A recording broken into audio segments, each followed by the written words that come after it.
13-year-old environmental nonprofit organization with around 3,700 members. Of those members, probably 1,500 plus live in Baldwin County. Of those members, and the way we work and the way we're organized is we don't do it all by ourselves. We don't pick out what campaigns we want to work on and just go after it. We do what our constituents and members and people who live in this community want us to work on. If you see a problem, you call us and we get involved and actively research it, we figure out what's happening, and we do all the digging to find what I also let me introduce my staff, Donna Jordan and Molly Wallace. These folks help us, and there are others in our office, but we work really hard to figure out which problem is and figure out how to fix it. My most exciting moment ever in my life was the day I went to an ADEM, I'm being facetious, I went to an ADEM, Alabama Department of Environmental Management meeting in Montgomery. This meeting was held on Mardi Gras Day, because, there is no Mardi Gras north of here. I thought I was going to get an opportunity to speak, to stop, this is Mobile, but to stop a steel mill smokestack from going in up in North Mobile County. The particular steel mill didn't want to abide by environmental protections, they didn't want to do a whole bunch of stuff.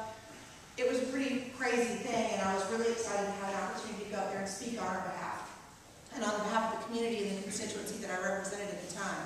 This is 11 years ago, by the way.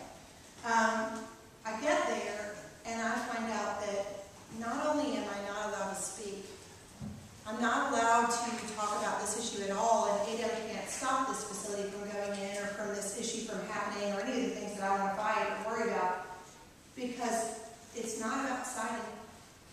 It's about, is the facility okay? Did they dot the I's and cross the T's of their permit? ADEM will tell you, our state agency will tell you over and over again, I'm sorry, I can't help you with citing. That's a zoning issue. If you don't have zoning in your community, I can't help you. That's your problem. That's your community's problem. Now, are they going to pollute to an extreme? Do they fill out their paperwork properly? Do they write the check that they have to write to get their permit? Some very simple parameters are what we are facing with ADEM. They don't do the digging they need to figure out exactly how much a community is going to be impacted or lost due to a project. They don't look at that to the degree that I think they should, and I'm working on that from another level. But no zoning means ADEM will not permit. It means that they give permits. As long as it's happened before, as long as the information is presented completely, then they get a permit. We got involved in zoning the first time because of Max Reed, Diane, and Bob Kaiser, and others in that District 21 community.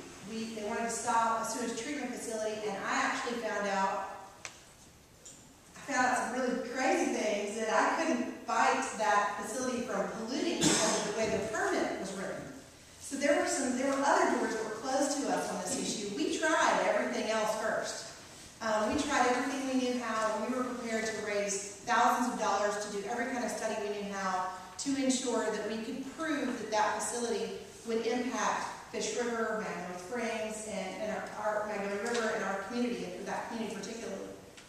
And we had no recourse. We worked with everybody smart. We had Southern Environmental Law Center, who are brilliant attorneys out of all over the Southeast, Harvard graduate, Princeton graduates, really, really brilliant people, and there was nothing that they could help us do.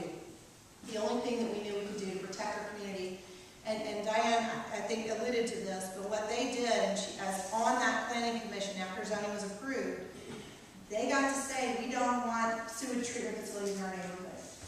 And one of the things that you would hear people say is that you don't want to be the last unzoned community. And I want to help you in every way, shape, and form when you've got an environmental concern. Be it oil spills in your next door neighbors, emptying their oil on the street next to them, or a development project going in, or a sewage treatment facility going in. Big, small, we want to help. When it comes to siting and where a facility goes in, though, we can't help a community without zoning. And we want to make sure to get in as early as we can to give you as many answers as we can. It will help. It will give you a tool in the toolbox. And other people, Wayne will tell you that the biggest thing about zoning too is what you've got now is what you'll have tomorrow, with some controls on what happens after you're gone. I think that's